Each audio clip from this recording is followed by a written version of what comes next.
new, man? How you doing? Doing pretty good, not too bad. Yeah? Yeah. What you doing to the car now? Got the OEM pistons and rods. Not doing anything crazy. This is more of a budget build. But what we are doing is some rings and bearings. For this, whoever is watching this and knows what they're doing with this type of stuff is gonna rash me.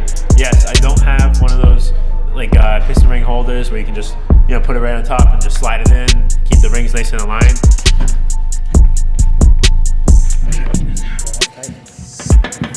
And prevent like any type of misfiring. And now after that, what we did is we torqued these studs to spec, Jim Yoke style. You excited? Yeah, I'm very excited. Very excited. What's up, guys? Welcome back to another vlog. We are literally in my FRS. Maddie's driving me. Say hi, Mad. Hi.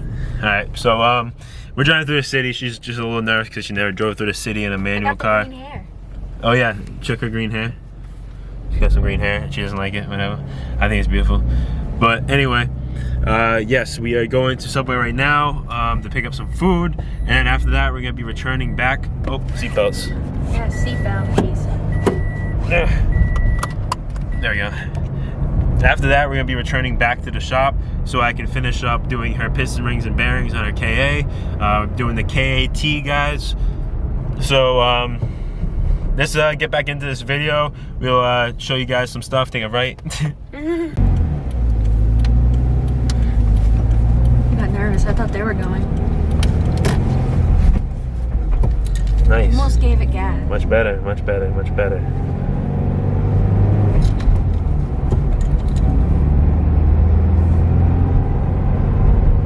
Just chilling. I don't like this angle that you're coming at.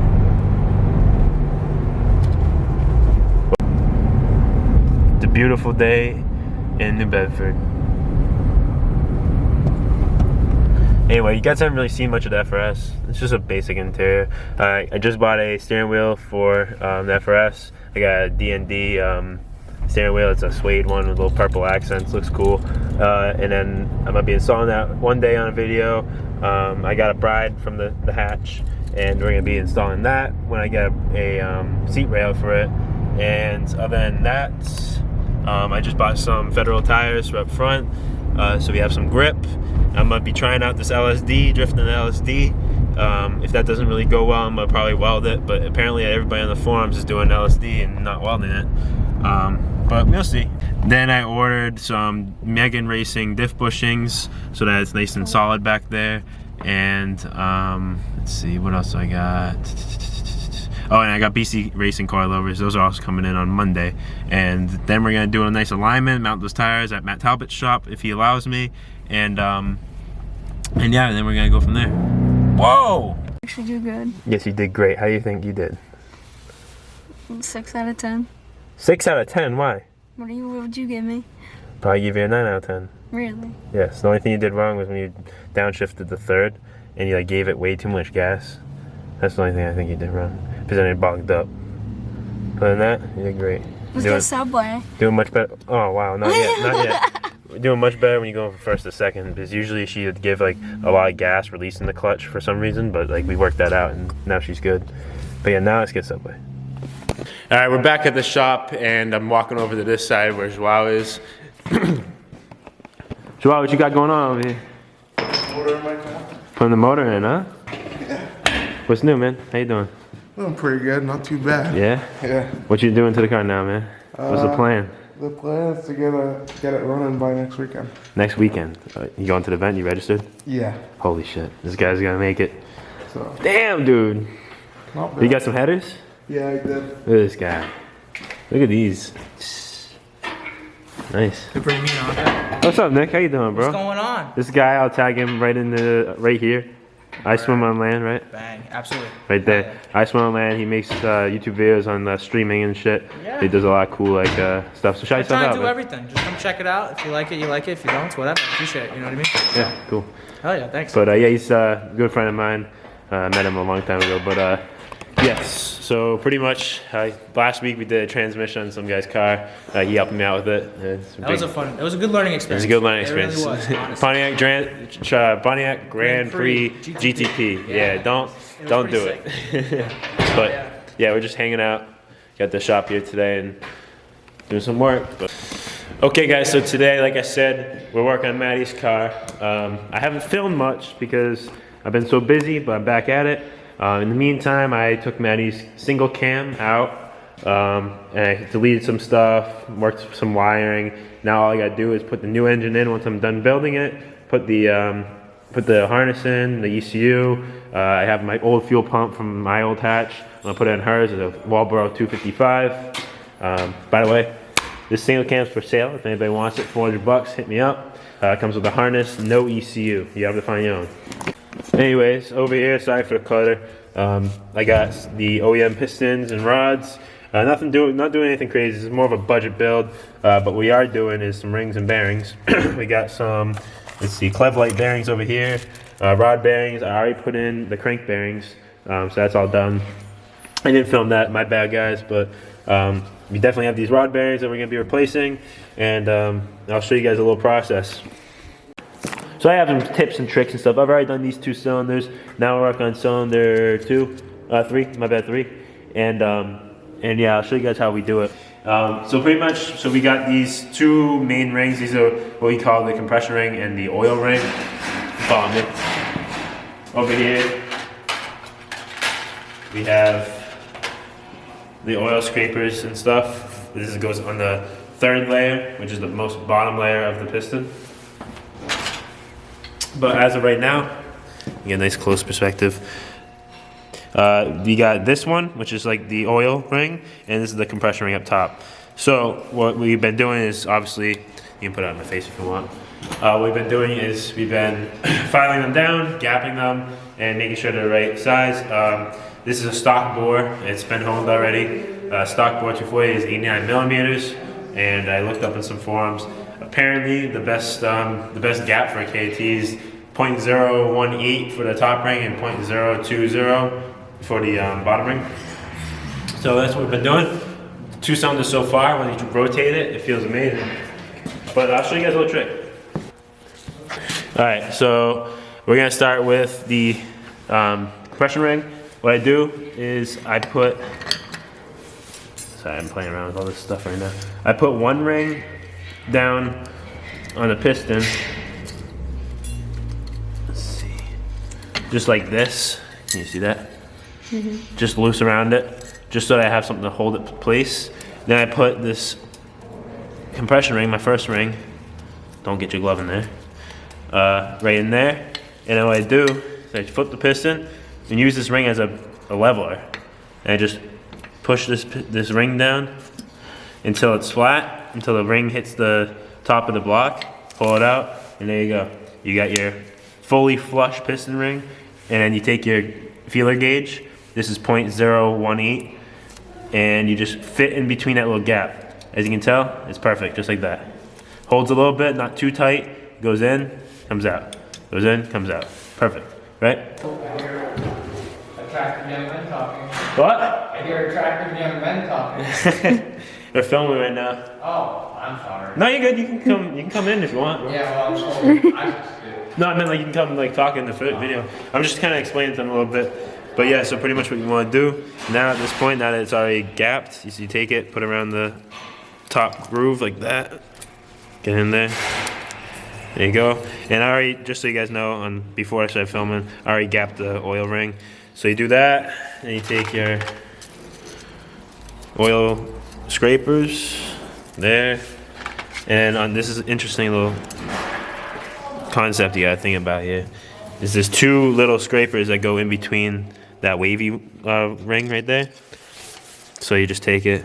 You don't have to gap these ones, by the way. They're too thin to gap anyway. You just scrape them. They won't do anything bad.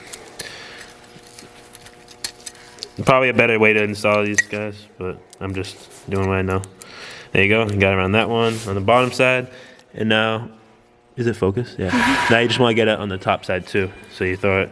Go ahead and throw another ring in there.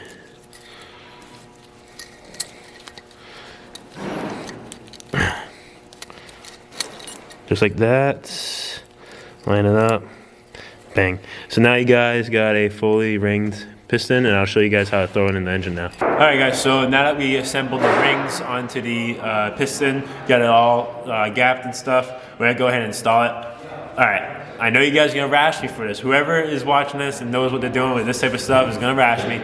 Yes, I don't have one of those like piston ring holders where you can just put it right on top and just slide it in, keep the rings nice and aligned. But Nick and I have been working on a little process. We're getting these rings in and the pistons in nice and smoothly. Anyway, what you want to do is lube up these walls a little bit, get them nice and lubed up, and then you take your piston, you just drop it in with your rod, let it fall in, push the oil scrapers side to side. Should just be able to drop in just like that. Now we got the oil scraping rings in. Now we're gonna work on trying to get this. I told them already about not rashing me for not having one of those cup things. Oh yeah, it's way easier, but this works too. Yeah, this works fine. I have no problem with this.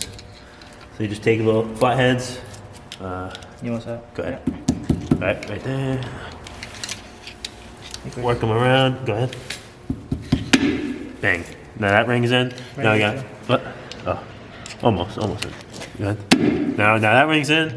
Now we gotta work on the top compression ring. Where does it start? There, right there. Go ahead. Bang.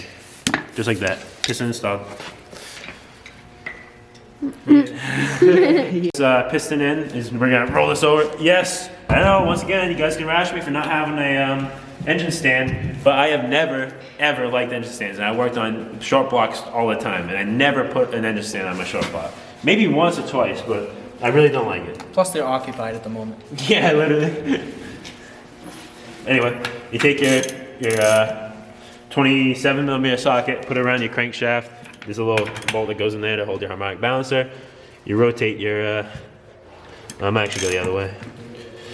Rotate your crank, try to line it up. Mm-hmm. Yeah, the piston rod connects to the crankshaft right there. That's where you want to put your piston ring, your piston connecting rod cap right there.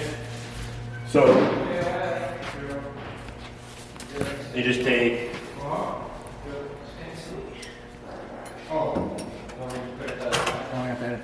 Yeah. This is the cap for the piston rod right here, and there's a brand new club light bearing that we have. So you just take this, put a little bit of oil. I like to use oil.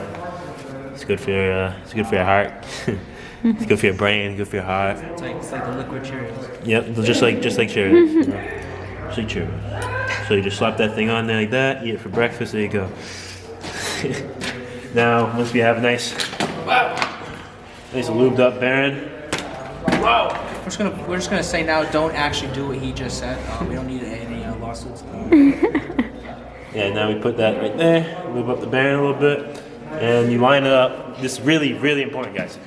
All right, guys, so the battery died while we were filming, putting on the piston rod cap onto the crank. So now I just finished that up while the battery was charging a little bit. I'm just gonna show you the last step that we were just showing you, but on the fourth cylinder. All right, so pretty much what you wanna do, this is a really, really, really important part. You see that little oil galley right there? That little thing on the bearing? Well, we have another one on this side so that you can lubricate both sides of the bearing. This little galley, that's where oil flows through into there. You want to just line that up on the coiling side, so like that, right on top of there. Wicked, super important, guys. Like, you gotta remember that. All right, guys. So now that we got all the pistons installed, what you want to do, I didn't show you guys this part, but you get your torque wrench. I got myself a Snap-on 1/2-inch torque wrench, digital and stuff. So you go around and you just torque every single one of these piston rod caps. You torque them all down to 45 foot-pounds, and then they're good to go from there. Maddie just changed my oil, but I don't know if you can see anymore. There's a lot of smoke in the shop because I just ended it with a little burnout over there. A little burnout. Maddie, did you have fun changing my oil? Yeah, thank you for that. I appreciate it. Boom. Am I like in this right now? Are you recording? What are we doing right now? Yo, Jimmy Oak style. Yeah, Yo, what's up, man? Yo, How you doing? Yo, what's the question? Going on today? What's up? It's good. It's a good day. It's always a good day. This is literally Jimmy Oak. Yeah, it's a good day. Okay. Keep going. Keep going. Keep going. Interview me. All right, guys. So I forgot to update you guys and give you guys a little close up in depth of what we were doing for the next steps. I think the last thing we filmed was the bearing caps, or the rod caps going onto the crank. Anyway, I ended up finishing up the bottom end like I showed y'all, and then we put the head on. I already did this stuff on off the video a few weeks ago. I did the valve seating. I just lapped the valves. Did valve seating by doing a lapping compound. Let's see, I'll show you guys what I used. Where is it? Here it is. I use this right here. It's just a valve lap grinding compound, if it'll focus. Come on.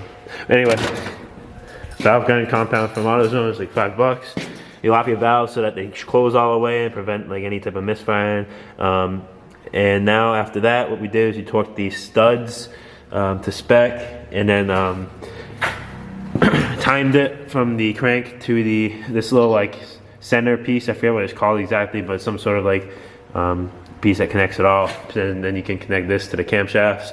Other than that, all we gotta do tomorrow is put the timing cover back on, put the oil pan on, put the rear main seal in, put the cams on, time the cams to the crank, and then be able to put on the transmission with the new clutch we got and put it in the car.